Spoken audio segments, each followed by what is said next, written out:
Now, a lot of people know my friend Tristan Haggard from Primal Edge Health, but not so many people know Jessica, his missus.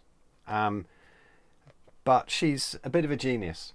Now, a couple of years ago, or whenever it was, she sent me their keto cookbook.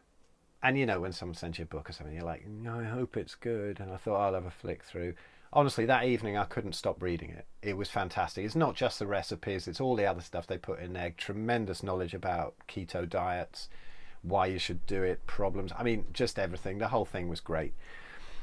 And then she said she brought out a carnivore cookbook. Now, I'm a carnivore. I haven't eaten any plants for 4 years. And I thought, what can you do really with a carnivore cookbook? I thought, you just throw some meat in a pan, don't you? You put it in the oven, or you put it on the barbecue, or you might chomp a bit raw.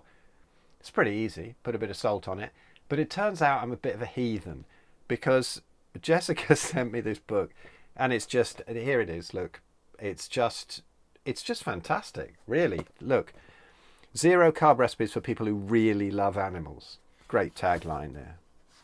And it says here, to those who fearlessly stand up to evil, love their families, and protect the cultural tradition and history of human beings. Cheers to all who eat meat, make families. Just great. They do it with such a great sentiment as well. Now, so what's in it? What can you possibly do? I mean, I started to thumb through it and I thought, God, how can you think of all this stuff? Got chapters, fats and sauces, eggs, poultry and pork, fish and seafood, muscle meats, and raw meat, organs and bones. There's glossary, resources, recipe indexes. At the start, there's loads of stuff on the carnivore diet. Hunting, underappreciated budget cuts of meat, 18 ways to get meat for cheap. I mean, so many tips in here, all the different cuts, pork, different cuts.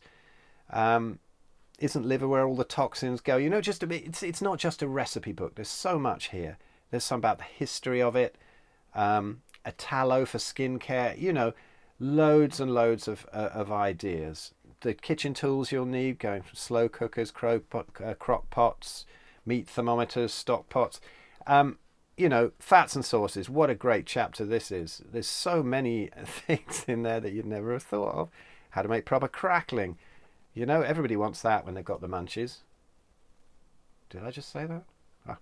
Cheese fries. For those who can take the dairy, there's some really great ideas in here. Homemade sour cream. There's hollandaise sauce. There's loads of things to do with eggs that'll blow you away. Look at it. I mean, photos everywhere. Swordfish here. Swordfish stuffed omelette. Jesus. Okay. Breakfast casseroles. And there's nothing in here. There's nothing in here that's plant-based. It's astonishing, really. 3-ingredient, no-churn ice cream. Come on. If you can take a bit of local raw honey. I can't, but if I did, I'd probably be eating that all day.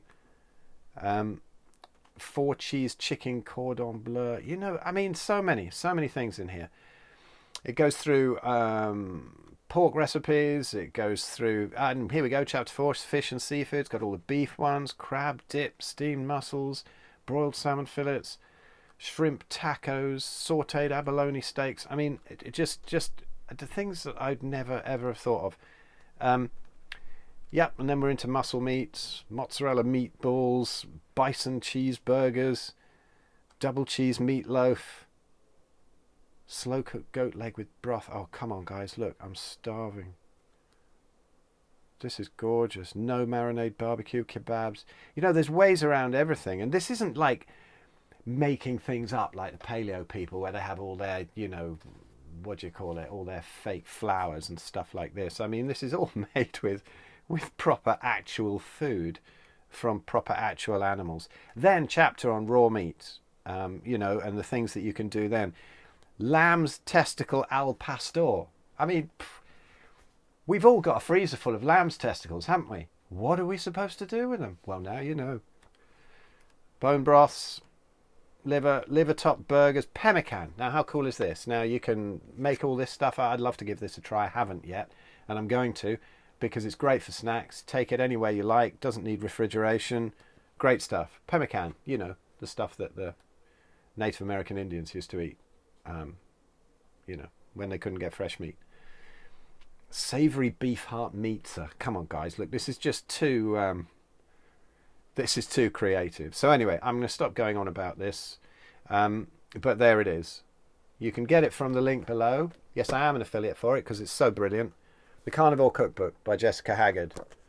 And go and get it. It's the best book on carnivore cooking out there.